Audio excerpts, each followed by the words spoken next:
are you? Welcome to Cutting with Cronkito. You got a chainsaw that just ain't cutting like it used to. Maybe you hit a rock, maybe you hit some fence, ran it into the dirt. I know I've done it. Let me show you how I take this simple file and make my saw cut again. Come on. Before we get too carried away here, I want to give you a couple of tips that work for me. Give them a try, maybe they'll work for you too. First thing, you're going to want to find somewhere comfortable, a good work area. I think I've got a pretty good spot here. Another thing you're going to want is a pair of gloves. Keeps your fingers from getting all scratched up and stuff off the chain. Of course, you're going to want your file. You got to make sure you've got the right size file. You use the wrong size file, you'll mess up your chain. I probably do things a little bit different than other people, so might work for you if you try my technique. It might not.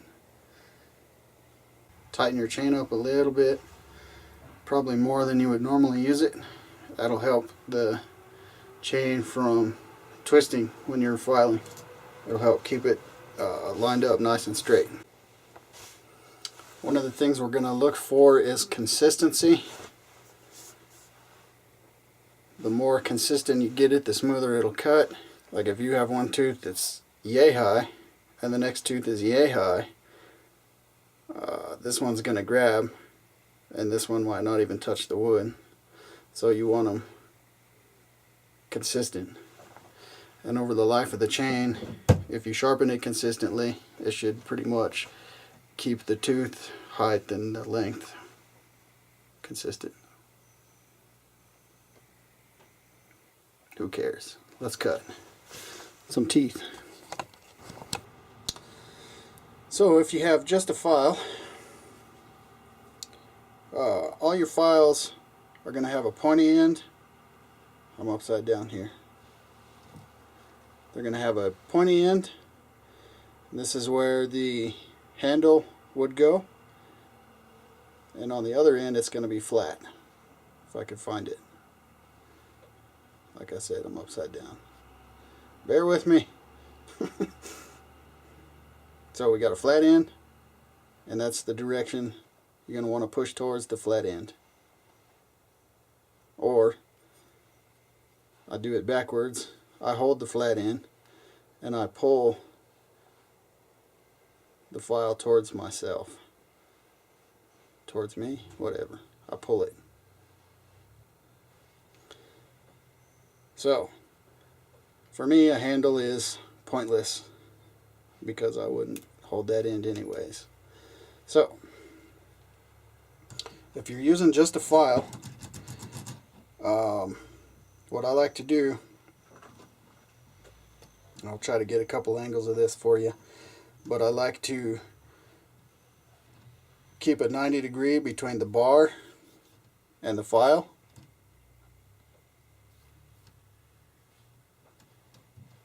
If you have a tooth that has a witness mark, which this one does, this chain is almost garbage, but it does still have the witness marks. That's easier with no guides or anything to get your angle correct. You can set the file in the tooth and then you can turn it until it matches up the witness. It'll be perpendicular with the witness mark. So what I like to do is get my gloves. That's one day, if you can believe that. Anyways,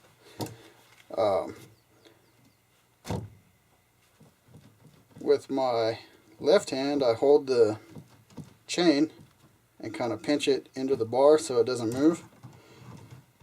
With my right hand,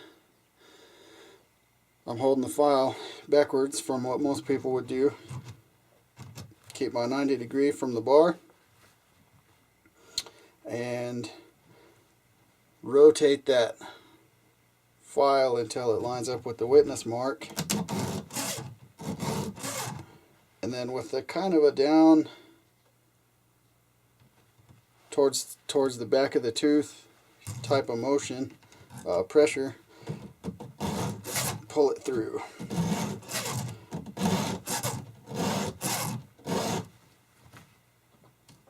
And now that tooth is in line with the witness mark.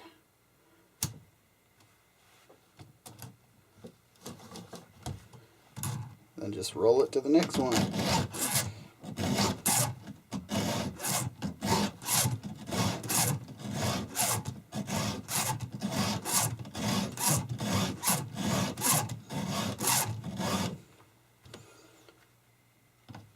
Now if I were sharpening on my saw, I would take the same amount of strokes per tooth per side with the same amount of, remember that consistency I was talking about, the same amount of force on each stroke. So if I'm doing real light swipes, I'm going to do them all the same amount and the same light. But I usually push down however hard I feel like it. Each time I reset the file, I line that back up with the witness mark.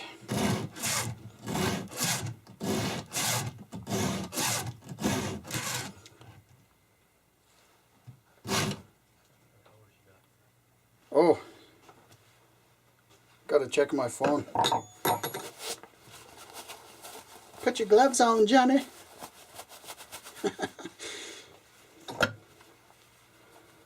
So one thing when I'm doing it this way, I like to position my head so I can look straight down at the tooth. So I can keep an eye on that angle.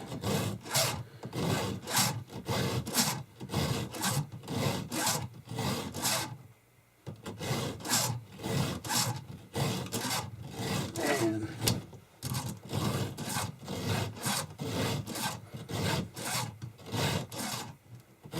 you want to get it where it's low enough that you've got about 1/4 of the file above the cutting edge of the tooth.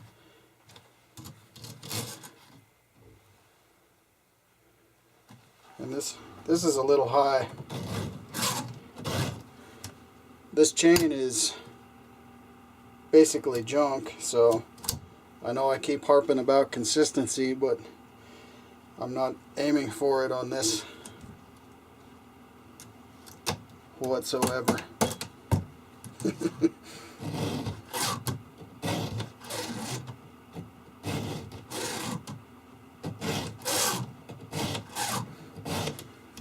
After you've done this enough times with just a file using these the witness marks, that angle will be programmed into your arm. It'll be in the muscle memory, and you can do this on chains that don't have the witness mark. It's real tricky if you don't have that angle programmed into your arm. Let's get a different angle. Let's break the camera. Of course, it's right in the way.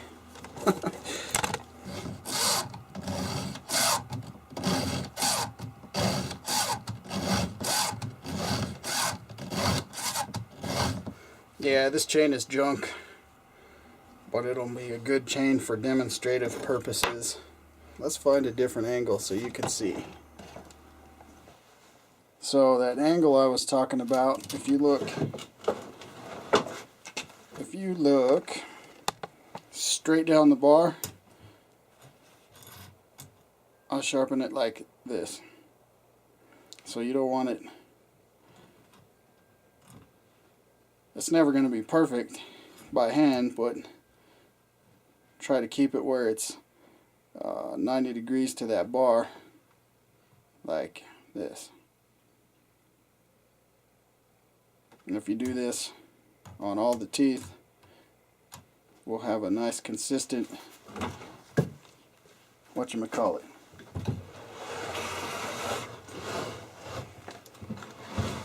So for the other side,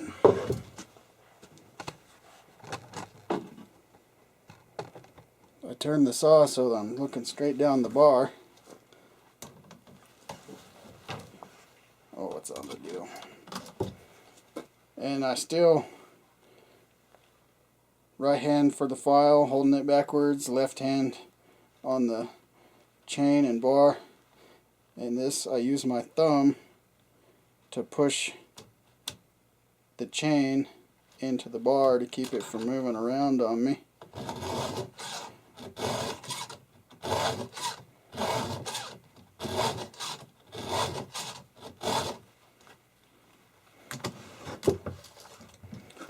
And I'm still positioned directly over that tooth so I can see that witness mark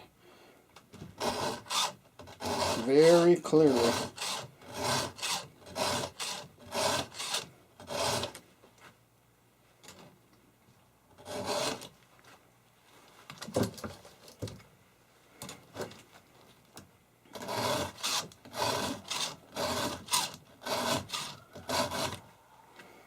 That's all there is to it. Try to keep the same pressure, keep all your angles the same, do all the teeth.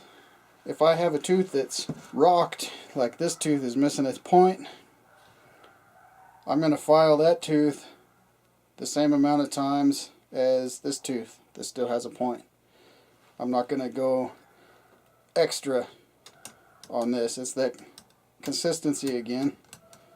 And the cutting edge will be sharp even though the point is not there. But after a few sharpenings over time, I'll bring that point back. We'll file enough tooth away to get that point back, but my tooth will still be the same size as all the other teeth on that side of the bar, on that side of the chain.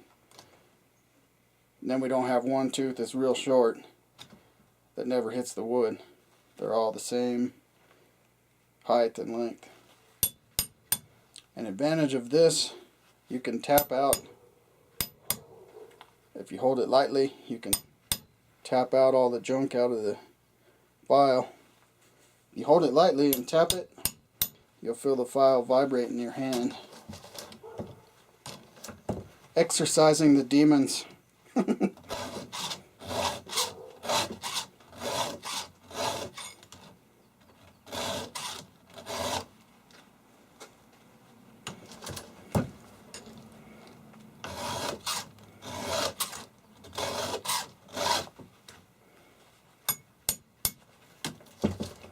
I like this because it's simple. You don't have a bunch of stuff to lose. It's effective.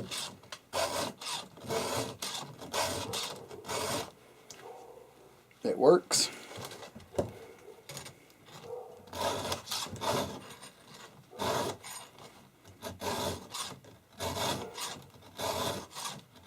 Another thing about it, I don't know if you noticed right there, you can spin the file.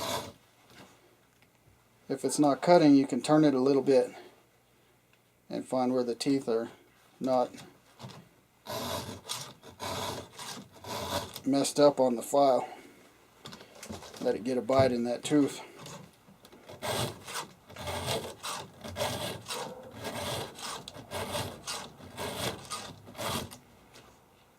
Okay, next time. Alright, that wasn't too bad. Make sure you check out my other sharpening videos. Thanks for watching. Later.